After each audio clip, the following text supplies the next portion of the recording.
Trash taste cunt. I want to have him near me. Whee!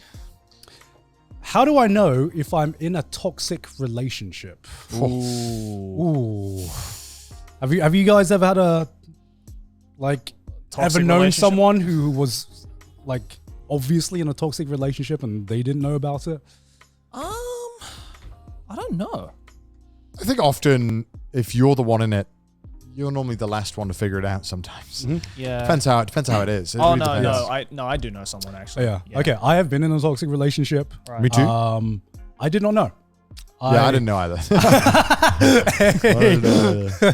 Yeah, because I think that makes me a bit more empathetic whenever I see someone who is very obviously in a toxic relationship, because only by being in one did I realize how easy it is to get used to just a toxic life. Oh yeah, absolutely. It's surprising how much the mind can transform this environment around you to make it feel like it's okay and you're used to it. And a lot of the times it's like you see the end situation, but you don't see the journey it is to get there. Absolutely, yeah.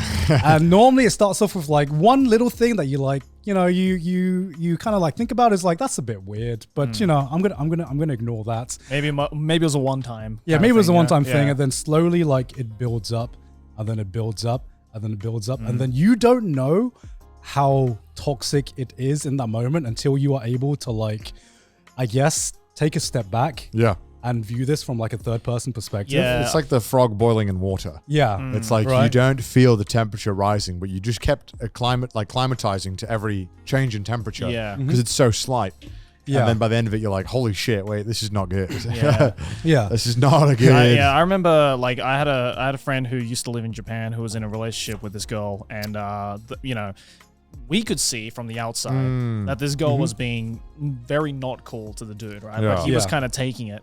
And we didn't want to judge, maybe he's like, Yeah. oh, okay, maybe he's cool with it, blah, blah. But what really struck a chord with me was that one day he like came up to us and he was like, yeah, so I need, what do you guys think of her? What do you guys think of this relationship I'm in? And I'm like, well, there has to be a reason you asked that. Yeah. So, Yeah. I was good friends with him. So, we were honest and we told him like, yeah, she's being pretty fucking toxic to you. And what really broke my heart was when he said, oh my God, okay, I thought I was the crazy one. Because you always think it's you. Yeah, because he thought it was him. He thought he was the fault. And, that he thought that this relationship that he had been in was just like, oh, this is what it must be like for every relationship. Yeah. And it really broke my heart when he said that. And he finally like realized it, and he was like, all right, and he did something about it. They broke up, and he's a lot happier now, thank God. But Yeah. it was pretty heartbreaking to hear that. Yeah. I mean, there are a lot of signs of a toxic relationship. I think I can't remember when I got used to like daily toxic behavior, because in my relationship it was like not daily at the beginning, but it slowly like crept up. And I remember thinking for the longest time I was like, I am the bad guy. I can do better, right? Because I feel like that, like my, let's say, positive outlook on life was taken advantage of, and I was like made to be like, oh, I'm the issue here, Yeah, because if they're like really angry or sad, you're like, oh, it's my responsibility or my fault. Yeah, I must have fucked up. I must have done something wrong. Yeah. Yeah. And I feel like I was not close at all. Like I was put in an environment where I couldn't talk to my mates as often as I normally would. I look back at this and I'm like, this is classic. Yeah, like isolate the person. Yeah, right? isolate the person. And so all I could really do was just be like, oh, I'm in this by myself. There's no one else to help me. And I think what made me realize it was just I just had a breaking point. I didn't really realize I was in a toxic relationship. I just realized that I couldn't fucking do this anymore. Where you just like, I can't fucking do this anymore. And there's this weird thing that happens in your brain sometimes when you're in a relationship where you're like, you just like convince yourself, I just can't exist outside of this. Yeah. And you're like, what? And then when you get out of it, you're like, I'm a moron. Yeah. Why did I think that like I just couldn't be in this? Yeah. Like it's so insane. you know, because then when you're just vibing alone playing video games, you're like, wait, this shit's fucking tight. Yeah. Like, why did I think that like I had to be in this weird shit relationship? Yeah. And I would say like my best advice for anyone who might have an inkling, because there is a big difference between like, let's say a toxic relationship and having like a healthy disagreement or argument with your partner. Because arguments can always happen. And I feel like if anything, arguments can help strengthen a relationship at some point, you know? But there needs to be a give and take, right? There can't be one side that is always the bad guy or always in the wrong. And for the longest time, I thought I am the bad guy, but it's okay. I can fix myself and that will make the relationship better. And I got lost in this kind of world of just like spiraling down because I couldn't make this relationship better, that meant I was a worse guy than I thought. And it just spiraled down because I thought, shit, I must be the shittiest fucking partner in the world if this is like what my relationship is like. And that's the trap, right?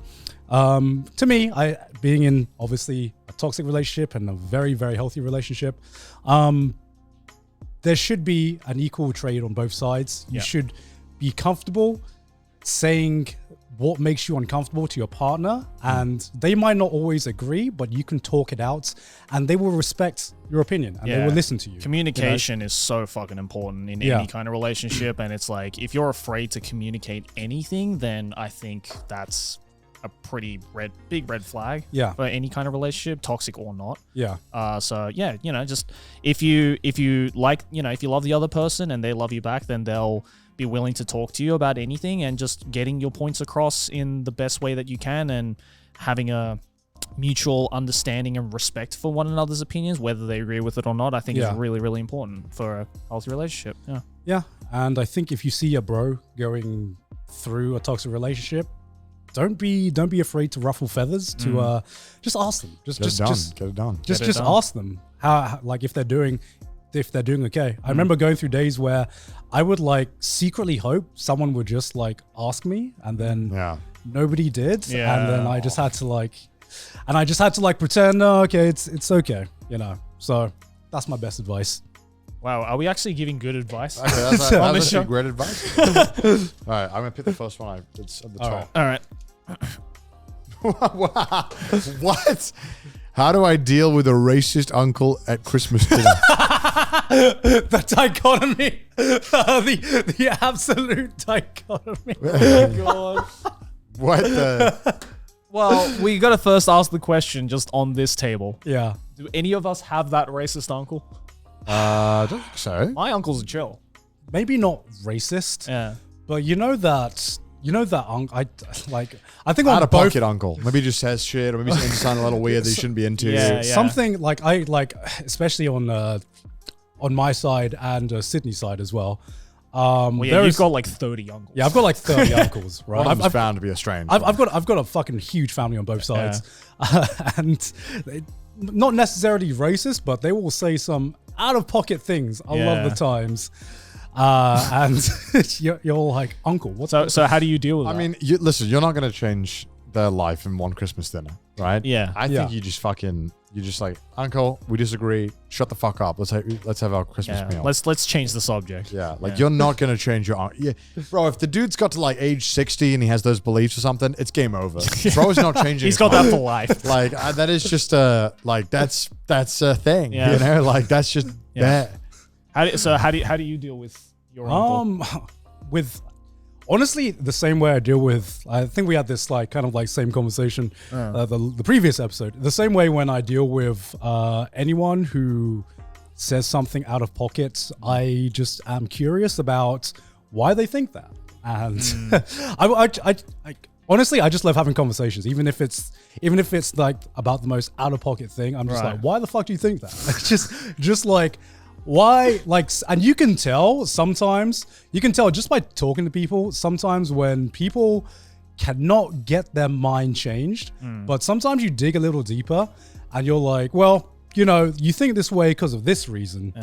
And I understand that, but, you know, have you ever thought about this certain thing, or, you know, this thing that you might... I think you're too forgiving, because like... I think it's impossible to change a 50-plus-year-old. Yeah, I don't think any amount of like communication or like you know, battling it out with like different points of views on subjects can like change a person, especially at that age. I think it's really difficult. Like, you know, it especially depends on how out of pocket it is. If it's like a little bit just like, oh, okay, that's a bit of a weird take, then, you know, maybe I might entertain it by like trying to talk about it. But if it's like fucking egregious and it's like whoa, okay, you know, you don't believe the Holocaust happened? I can't save you, bro. Okay, that's never happened. But I'm sure there are some uncles out there who think that way. I'm sure there's some people out there who think that way, and it's just like at that point, it's like, well, what the fuck am I supposed to say to like try and change your mind, right? Like, I don't even want to entertain this conversation because I know it's probably going to get heated, and at the end of that conversation, they're not going to change their opinion on it. Oh, I don't think I'm going to change their opinion, and I don't think a lot of the times I, you know, completely made them turn a 180. Right. But I feel like you lose a lot by not even engaging with some, you know, with some people, right? Because I feel like, number one, even if I disagree with something, I actually understand what the other side is thinking, and number two, you get to get a little bit of understanding on both sides, and that makes that, like, by understanding opinions on the other side, it makes me understand whenever I see some comments on the internet or someone who has left a tweet or something. I'm like, okay, I can probably understand how you got to this point. A lot of the times, it's not anything to do with that topic. It's something to do with maybe their upbringing or maybe some kind of anger that they have in their lives has led them towards a certain way of thinking. And to me, that just makes it easier to communicate with people with opposing views and understanding. I think and I just find it interesting. And I just find it interesting. That's fair. But I don't have a single uncle that I don't get along with. Yeah. You know, I think that's the biggest thing. I get along well with all 47 of my uncles. Yeah. There you go. All right.